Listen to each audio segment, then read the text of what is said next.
Welcome to the Literati scene with Smoki Bacon and Dick Concannon, and co-hosts Suzanne McDonald and Joanna DiTillo. So stay tuned.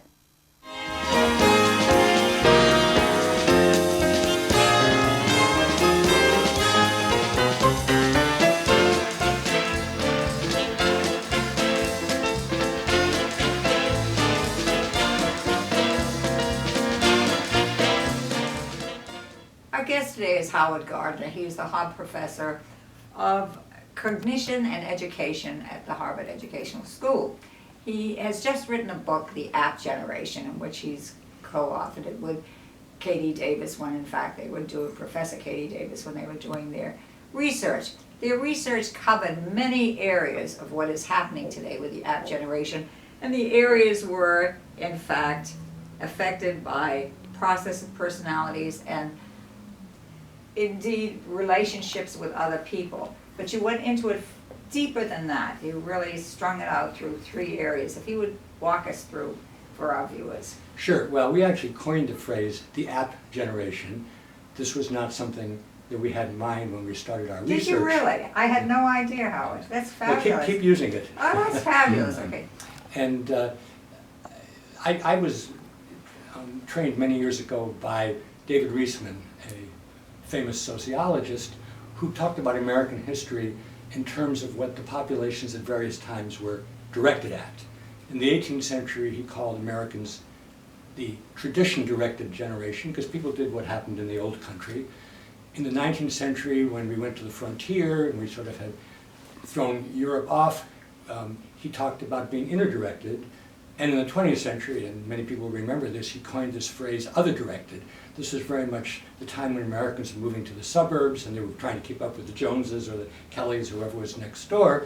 And when Katie and I were looking for the right way to characterize young people, basically tweens anywhere from 12 to 20, we said, this is the app generation. And apps are, as you know, shortcuts. They're convenient applications which one can activate and go very quickly to where one wants to go, either where one wants to go geographically or where one wants to go in terms of meals or in terms of psychology. And then, of course, you can activate the next app. And we saw increasingly that young people today think of whatever they want to do in terms of what apps are available. If there are no apps available and they can't create them, they push them aside. And then this was the kind of eerie aspect, Smoki, that often they think of their lives as a series of apps. First you've got to go to the right school, and then the right college, and take the right major, and the right internship, and then you should go to Wall Street or to Silicon Valley, but maybe go to Teach for America. And we call this the super app. And so we're really trying to characterize a whole generation. As you said, we're looking more specifically at three areas: how young people think of themselves, their identity, how they form a sense of who they are and where they fit in; intimacy, how they form relationships with other people, deep or superficial; and then, in many ways, the most surprising, what happens to their imagination, how creative they are when they live in an app-suffused world. Well, there was a way that they labeled it according to the era, such as, the Great War, the Great Depression, the end of World War II. I mean, that's thought of that way. The Beat Generation. But now you point out that this is no longer going to happen. This is going to be, the generations are going to be judged by the technical and the digital. If you would walk us through that. I found that kind of frightening. This is the first time since social scientists began to research this, literally a century ago, that young people themselves don't talk in terms of the war, the depression, or the Challenger explosion. They say, we are the Facebook generation, or the web generation, or the Tumblr generation, and I'm sure there are three new ones since right now as we speak. Yeah. So not only do they define themselves technologically, which we feel is unprecedented, but generations are much shorter. And one of the reasons they're much shorter is because if the older people are on MySpace, the younger people say, I don't want to be in MySpace, I want to be in Facebook. And as soon as the older people get to the Facebook that page, happened, they said, my mother's on Facebook, my aunt I don't want to be on Facebook. So then I want to tweet. And so we used to define ourselves in opposition to the personalities or to the agendas of older people. So are you suggesting that it would now become the Facebook generation? Well, good question. I think app is a broader term. Okay. I mean, if I take out my phone, I've got many different applications I can use. So it's an effort to be somewhat broader, and we could call it a digital generation, but everybody already, that wouldn't get anybody's attention. I mean, let me mention one of the interesting things about apps, which I didn't really realize. That in addition to being very swift and shortcutty and very structured, apps all have an icon. They have an instantly recognized brand, whether it's the Amazon shopping cart or the Tumblr little bird or the Facebook F. And not only... They're not fooling around with words, they just give you this, right. Yeah. And not only does that mean these are instantly recognizable wherever they are. And if we go to a conference and we see a little Twitter, we know that the Twitter, you're supposed to tweet, and maybe Twitter sponsored it. But also, and this is somewhat eerie, young people think that they have to brand themselves. And that's what's happening, we argue, on social networks. So that's the end result of all this. Well, I wouldn't say everybody does it, but when you see everything coming off very clear and polished and so on, you really don't want to we don't want to present yourself as being too spread out and too uncertain. And so we think there's often a premature push to identity, to making yourself clearer and more perfect than you really are. And that's in part because young people spend a lot of time surfing the social media, and seeing how other people present themselves. And nobody says I'm a big fat slob or I'm a liar. They talk about the wonderful times they've had, the great parties, the good drinks. But there is a lot of lying going on. Right, but when you're 13 or 14, you don't have a lie detector on. You have a, my God, I'm not having as good time as they are. I better. There's some evidence that if you spend a lot of time on the social media, you don't feel better about yourself. You actually feel less adequate. That would be very understandable to me. But tell us, you mentioned The Lonely Crowd by Reisman as being indicative. Walk us through that, why you felt that was such an important book. It was written some time ago. Well, I read it some time ago, yes, too. No, I did too. I was delighted to see it, recognized. Well, we had an interesting thing going on. I wrote the book when I was in my late 60s. Katie Davis, my co-author, was half my age. Her sister Molly was half her age, and my grandson Oscar was half their age. So there was actually you're feeding information to all these generations. There were four generations, and the reason that we found Reisman so powerful is he said something about people in mid-century America when you and I were there, but very young, that actually captured something that nobody else had. Namely, the extent to which people were no longer looking in themselves or looking to their grandparents, but trying to keep up with the Joneses. So they were looking left and right. Part of what I'm arguing here, and this is obviously true literally as metaphorically, people are now spending all their time looking here. Oh, yes. And what does it mean if as soon as you finish one app, you activate the other one? So the important educational distinction we make in the book is whether people are app-enabled or app-dependent. If you use the applications to get efficiently, let's say, to the North End from Beacon Street, and then you look around and you try different stores, you talk to people, you maybe you're interacting with society. But if as soon as you get there, you pull out your machine again and look at the next thing to do, or you never go to any restaurant which doesn't have the right number of stars, then you're app dependent. That's bad. That's interesting. You go to the restaurant that has the most amount of stars. Not that you've discussed it as we would do, and I'm a generation ahead of you. I would discuss it with my friends before I went there. Yeah, and of course it actually is very applicable to books, since we're talking about books here. Amazon and other book purveyors try to tell you what your interest is going to be. And I find their batting average is not bad, but on the other hand, serendipity. One ought to be able to walk into a bookstore or a library and pick up have stuff. The whole experience, but also having the experience of going in there and finding other books. Yeah.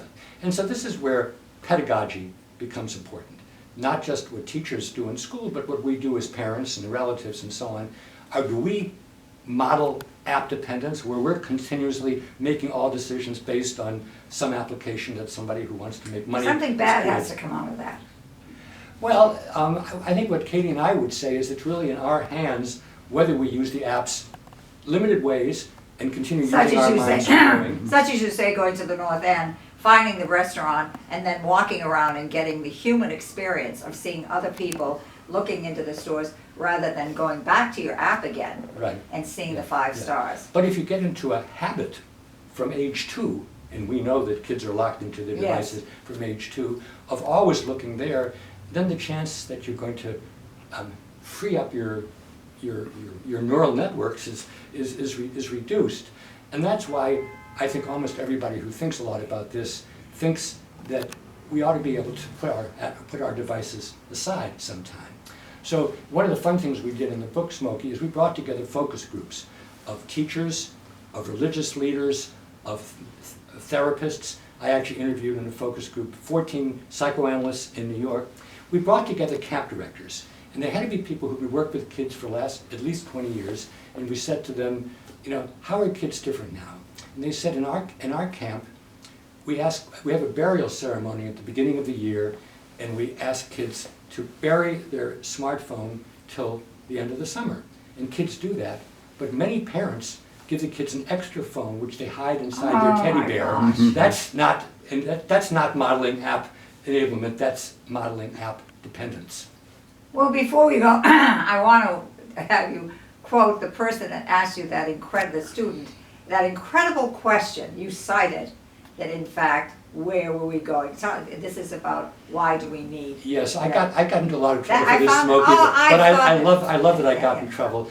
About 2 years ago, a young man, bright young man, comes up to me and says, Professor Gardner, why do we need to go to school when the answer to all questions are contained in this device? I found that such a disgusting question, I have to Well, tell he you. was a kid. I looked at him, I said, Okay. yes, the answer to all questions except the important ones. And as a teacher and educator, I'm glad people have information, but I want them to think about the Yes, difficult yes. questions of war and love and the future where you can't look it up. And part of the sad part of the app generation is a lot of them feel if you can't look it up, it's not important. That is pretty frightening, it really is. But what is the good news? The good news is that, as we say in the book, civilization does depend upon automating things. I mean, you know, if we didn't have vehicles that get us place quickly and machines that give us the news quickly, you know, life would be much more demanding. But if we're freed, we should free our minds, our bodies, our spirits, our imaginations to go in places where nobody's been before. I love to use Steve Jobs as an example, because Steve Jobs has as much responsibility for apps as anybody in the world. Yes. And yet he's the last person in the world who ever would have let his own decisions be determined by Be what somebody mired else down has done. by a little Right. cell telephone. Well, I hear that's good news. We've been talking to Howard Gardner, professor of cognition, the Harvard School of Education, and also named by the magazine Foreign Policy as one of 100 most influential intellectuals in the world. Thank you so much for being our guest. It's been a delight. Always good to see you, Smoki. Thank you.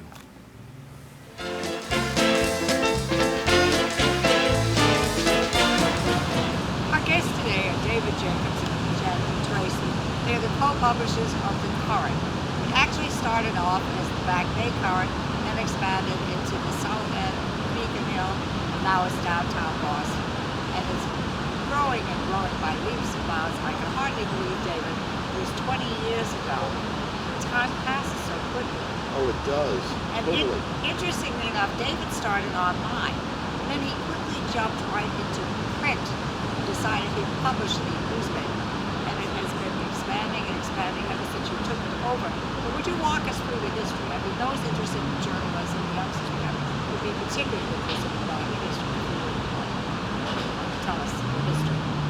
We started in September of 1995 because the Back Bay did not have its own neighborhood newspaper. And we felt, how can you really have a neighborhood unless there's an internal mechanism for communications?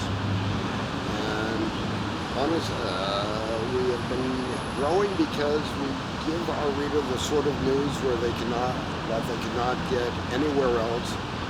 And I would say a large part of our growth is the fact that we do not have a website. We have not seen any successful business model for a newspaper having a website.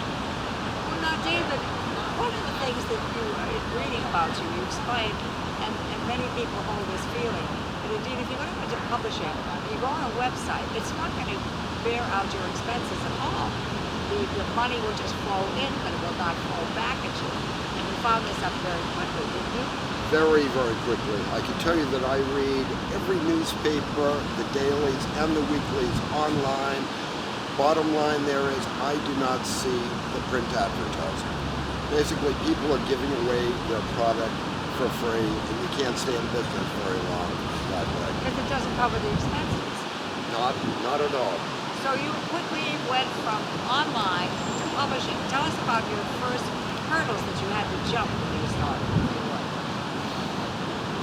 You must have had things that you did not expect. You had not been in the publishing business. You were somewhat of an innocent getting into the publishing business. You would walk through that. No, actually, I started my first newspaper in 8th grade at the President's School out in West Newton High School, chairman of the board of my college daily paper. While I was getting my MBA at Columbia, I somehow ended up doing a little teaching at their graduate school of journalism. All I'm saying is that indeed you didn't have to raise the money for the president of Columbia. You were getting into something where you actually had to, bear out your expenses with writers, with publishing, paper, and everything. That's true, and I think the biggest surprise is the fact that by our third issue we weren't making money, but we were cash neutral. But you did see a steady flow of the money coming in, is that correct? Yes, and that's primarily because we found a coterie of advertisers who understood the value of having a local newspaper. And you were backed up pretty much with the writers. One of the things that I found interesting in talking to you is that you don't have any problem. You have some marvelous writers, finding writers for your newspaper. On one level, it takes us literally 3, 4, 6 months to find just the right people. And particularly... The quality, you say, is terrific. Oh, it's outstanding. What we do is we find people not quite out of college, who like at least a year, a couple of years of actual experience, and then they come into what we call our boot camp, where every article in the Courant is read by at least 4, sometimes 5 sets of eyes. Reviewing it, really. Yes, and your articles are just terrific. They are in depth in many areas. I want to go to Jen now. Jen is all over the place. I think of David as being the business person, but you explain to us what you do. Well, that's an interesting question, Smoki. I do a little bit of everything.